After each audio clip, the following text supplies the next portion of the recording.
morning mga kamamo, kakagising ko lang. At sa labas ay ayan na, winter na.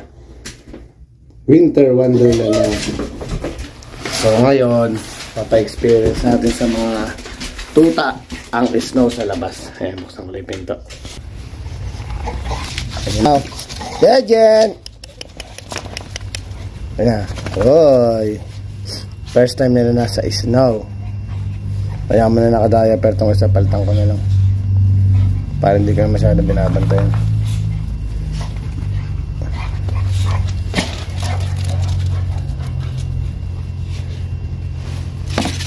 Wow, sarap naman. Mga kamama mo, welcome to Winter Wonderland, mga kamamaw. January 5. Yan ang unang malakas na bagsak ng snow. Yan ang winter na dumarating. Kaya mamaya paglabas namin, ingat-ingat kami sa pagdadrive.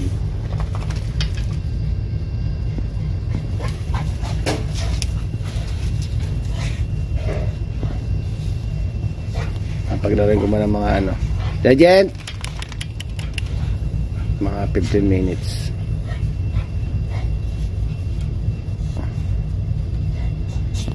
Yan. Ako tuwan-tuwa. Sorry mga kamamo. Nangabasa ko sere. Nire-regla pa kasi. Ayan. Paglaruin natin kahit mga 10 minutes. Lalo na dito sa dalawa. Ma-enjoy nila yung winter. Oy, may snow. Bebe love, may snow na. O, play na kayo, play. May snow. Pantawa sila sa snow, mama. Tataka sila, ano yun? May pumabagsak. Bebe loves. Snow ba? Snow? O, play na kayo, play.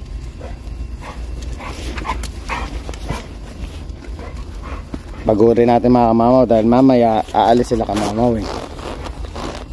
Bibiling kasi kami. Tsaka syempre sa pasyal na rin dahil nung nakaraan nag birthday tayo nakapasyal.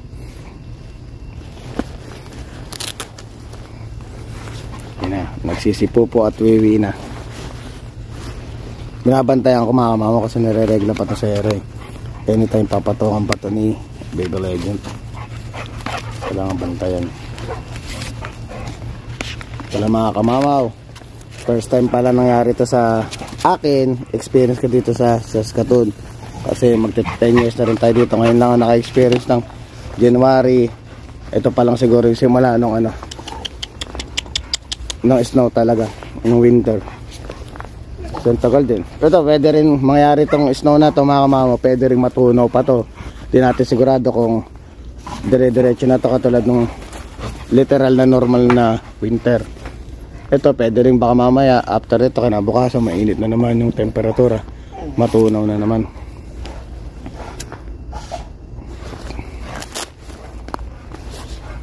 Ito yung nakikita ko yung mga alaga ko mga mama na ganyan, naglalaro sila dito, nabibigyan ng oras.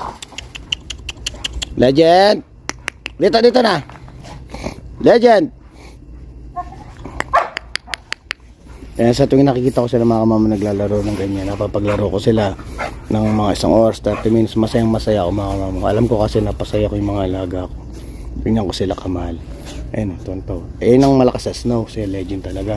Ayun, Sarah. Ayun, lamigin yan eh. Mga 10 minutes papapasokin ka na sila. Inan ako talaga mga kamama dahil itong ayun na si Hanabing sexy. Ang ganda na Hanabi mga kamama oh. Isa mga gusto magpa-count kay Hanabi oh. Kamukha ng tatay. Tsaka maliit na aso lang siya. Talaga mababa siya. Etong si Chopper, ayan oh. Kasi balita ko yung mga kapatid kasi niya si Legend, yung mga kapatid sila Diesel mas matangkad pa sa tatay ngayon. Eh si Legend 16 lang to eh. So si Diesel daw 70, so ibig sabihin ang laki ng tangkad. So ito si Chopper, matangkad pa rin si Legend sa kanya. Matangkad pa rin ang nanay niya sa kanya ng konti. Pero si Hanabi maliit talaga mga mamaw. Kundi lang talaga maanganak si Miss mga kamamo kahit maiwan na yung dalawa sa akin dito eh.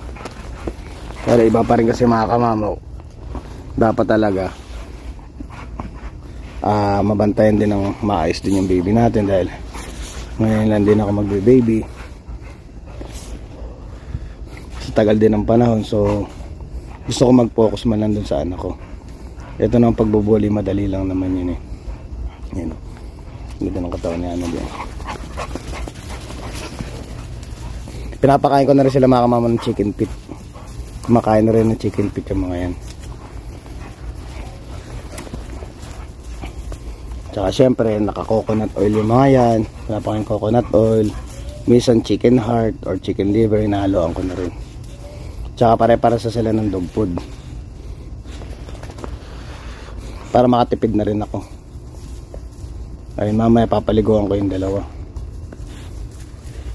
Tsaka ang galing nito mga kamamaw, kasi yung sa binili nating cage, until now never silang pumupot umihi doon. Pero syempre sinanay na namin ng ganun, kasi maganda rin yun, kasi hindi na rin masyadong linisin. Inuorasan na lang namin yung paglabas. Inaabangan namin para atas hindi sila masanay talaga na ma-attempt na mag-ihi at pupo dun sa kulungan. Maganda na rin yung mga kamamaw.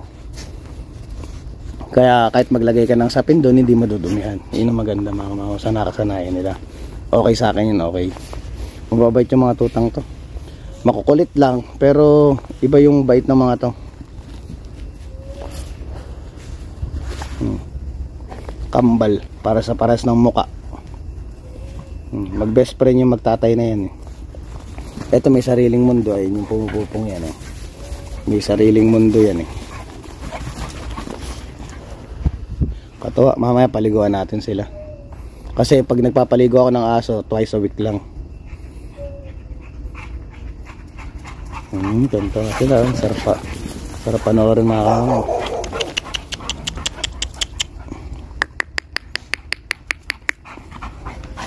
Babantay-bantayan lang. Yeah, chopper. Hanabi.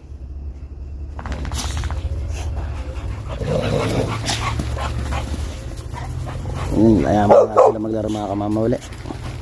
See you later. 1 hour later. Ayan, dito na uli kami mga kamamaw. Tingnan natin kung makukuha ko na yung case ng cellphone. Yan. Winter time na mga kamamaw. Hindi tayo nakapagdala ng stick eh. Hawak-hawak ko lang tuloy yung cellphone ko. Ano tayo? Matawid. Winter time na sa Canada. Ito na rin yung pasyal, dahil yung birthday ko may pasok ako eh. Ito na yung pasyal. Siyempre ililibre niya tayo, di ba? Na naman, wala kita. Ililibre niya tayo mga kamamaw. Sumantalay na natin, dapat sinasabi natin yung mga libre pag naka-vlog, para hindi siya makakatanggi. Ako na lang laging nandilibre. Yun, ganun talaga. Pag nag-asawa ka, ganun talaga dapat. Hindi na uso ang gentleman ngayon mga kamamaw. Dapat pati babae nanlilibre na rin.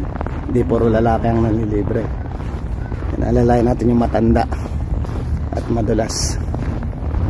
Yan, pasok na tayo mga kamamaw. Yan mga kamamaw, uwi na kami. Nag-ikot-ikot lang naman kami. Then kumain kami ng mga pika-pika. Ay, nag-ikot-ikot kami. Tapos ngayon uwi na kami. At syempre yung mga alaga natin eh, hinihintay na tayo sa bahay mga kamamaw. Eh, talagang ano na siya, bumagsak na. Ayan mga kamamaw, medyo ingat-ingat kayo sa pagdadrive dahil makapal ang snow at the same time madulas. Wala pa rin mga kamamaw yung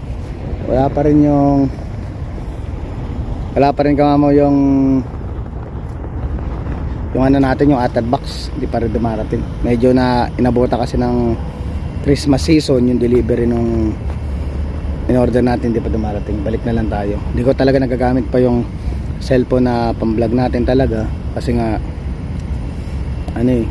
ayokong gamitin ng walang protection, kasi pag nabagsak pwedeng mabasag or pwedeng magasgasan, kasi mahinga talaga tayo sa gamit. Hindi siya kalamigan mga kamama, kung ano mo talaga, hindi siya kalamigan, pero may snow lang talaga. Pero syempre nakita mo naman kanina, pinaglaro natin mga alaga natin, nag-i-enjoy sila sa labas, lalo na yung dalawa. Ngayon pagtapos nito paliguan natin mamaya, kasi Hindi ko na napakita sa inyo pinapaliguan yung mga alaga natin. Paliguan natin mamaya yung dalawa. Sige mga kamamaw, drive muna ako pa uwi. See you later. Yan mga kamamaw, marami tayong ginawa ngayong araw na to. Kaya eto, pang ano natin ito. May nagbigay ng turkey, di ba? Di ba yung turkey? Ito pa rin yung turkey. So ngayon, kwentuhan tayo mga kamamaw habang hinihimay ko ang turkey ng aking mga anak. Para bukas kakainin na lang nila. Pinapakulang ko lang ito mga kamamaw. Nalagyan ko lang ng konting asin. Ako paborito nila yung mga kamamaw. Para bukas init na lang. Ang natira doon sa buong turkey is yung ano na lang, yung pinaka breast. So, maraming laman to. Baka kaya pa tong kainin mga kamamaw siguro ng mga 3 kainan. Sa kanilang 4. Or pwedeng paabutin natin ng 2 days. Kasi yung mga tuta is 2 beses pa rin kumakain. Sila Herat Legend, 1 beses na lang. Yan. Diba? Madali lang mag-maintain. Ito naman mga kamamaw, may nagbigay lang. Kaya hindi mo nang kailangan bumili ng turkey para lang pakain sa aso mo. Kumbaga, pang ano na nila to, pang siesta meal na nila to. Pag may nagbigay, hindi kunin natin kasi hindi rin biro yung presyo ng ano, ng turkey. Tsaka magandang turkey sa mga alaga natin. Protein yan, protein. Ay, kinulong ko na kasi nakapaglaro na sila uli. Nakapupo na sila. May oras ang ano dyan. May oras ang paglabas ng mga... May oras ang palabas kasi ng mga tuta. Basta yung tuta, papalabasin yan para papupuin.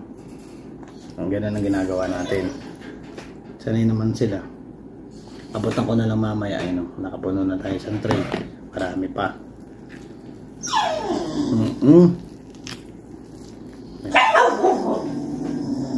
Babe na babe. Quiet, nagbablog si daddy.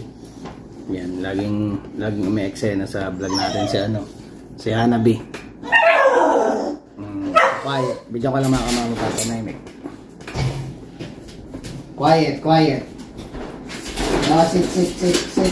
Sit. Okay, stay lang, stay. O, tama na, tomorrow na lang ha. Enough na yan. Yan. Di ba mga kamamaw? Diyan ang buhay ni kamamaw araw-araw.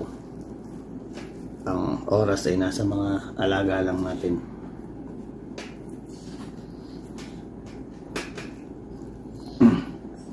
Yan. Ano ba mga kwentong bully nyo mga kamamaw? Ayan. Kung sa mga nanonood na may mga American bully dito, pwede kayo mag-share dun sa comment natin, sa comment box.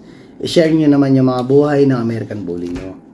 Kung ano experience nyo mga kamamaw ng nagkaroon kayo ng first puppy nyo, ano ba yung mga ginagawa nyo, ano ba yung excitement moment nung time na binili nyo yung puppy nyo. Kasi kahit ako, na-excite din ako nung unang kinuha ko sa Hera. Iba yung pakaramdam, masaya, na parang kinabukasan kukunin mo na yung puppy mo, halos di ka na makatulog. Ganun mga mama, mararamdaman nyo lalo na pag first puppy nyo yung kukunin nyo. Ganun yung pakaramdam. Kaman dami laman, no?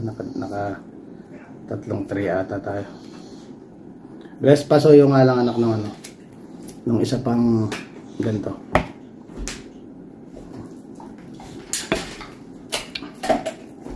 Yan o. Ito ang masarap mga kamamaw, liig. Yan. Kung gigil ang kamamaw bulis natin dyan sa liig. Walang tapon sa turkey. Kaso nga lang yung ibang buto, hindi ko naman binibigay ito kasi luto. Usually hilaw talaga. Tsaka yung turkey malaki. Masyadong malaki, tapos mabibigyan mo ng luto, bawal yun eh. Hindi talaga pwede ang pakainin ng bully ng lutong buto.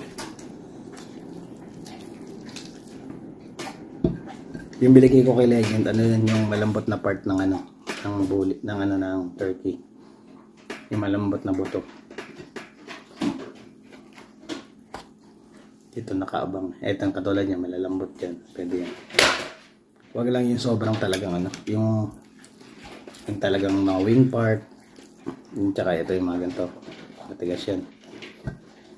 May mga soft bone naman dito. Yun ang binibigay natin sa American bully natin. Yan. Kwentuhan lang tayo mga kamamaw. Yan na, abangan ko mga kamamaw sa mga nanonood na may mga bully enthusiast na experience nyo. Ano ba ang experience nyo? I-share nyo sa akin mga kamamaw. Ano ba experience nyo nung kayo nagkaroon ng American Bully? Patayin natin. Bukas na iba. Ay nako. Nakaabang kasi itong isa mga kamang. Sapakpan na natin. Kaya to siguro mga ano. Yung isang to, feeling ko pang lagpas pang buong ano na to eh. Mga 3 days to. Marami solid eh. Unti-unti lang natin. Kasi wag din masyadong ano, sobrang daming protein. Dapat nakabalance din yung nilalagay nyo sa mga alaga nyo. Dapat balance yung nilalagay nyo. Kasi kadalasan pag sobra sa protein, nagbubutlig din yung mga ano, yung mga spot ng anong katawan ng aso. Makikita nyo parang may mga nakabukol. Ibig sabihin ng mga ano yun, may mga sobrang bagay ka na naibibigay. Kaya nagre-react sa balat ng mga alaga natin. Kaya pag ano, pag hindi kayo sigurado sa bibigay nyo or ano, i-research nyo muna. Para makikita nyo kung pwede ba tong idea yung naisip nyo, pwede bang, di ba mahirapan ng bully mo, di ba sila magsasuffer pag biligay mo yung ganito. Kasi syempre, love mo yan eh. Lahat gusto mong ibigay sa kanya. Pero syempre, may mga bawal na pagkain or hindi mo kailangan sobrahan. Ang sobra ay masama, nakakasama. Yan katulad nito mga matigas to. Hindi ko bibigay sa kanila yan. Yan. Salamat sa panonood ng paghihimay ng mga pagkain ng American Bully natin. So ayan mga kamamo, hanggang dito na lang ang vlog natin. Maraming salamat sa suporta at sa pag-subscribe niyo sa aking YouTube channel. Sana huwag kayong magsasawa. Paulit-ulit ko pong sinasabi, nagpapasalamat po ako sa lahat ng sumusuporta sa aking YouTube channel. Hanggang dito na lang ang vlog. Please don't forget to like, share, subscribe, and hit the notification bell for more updates of my video. See you mga kamamo.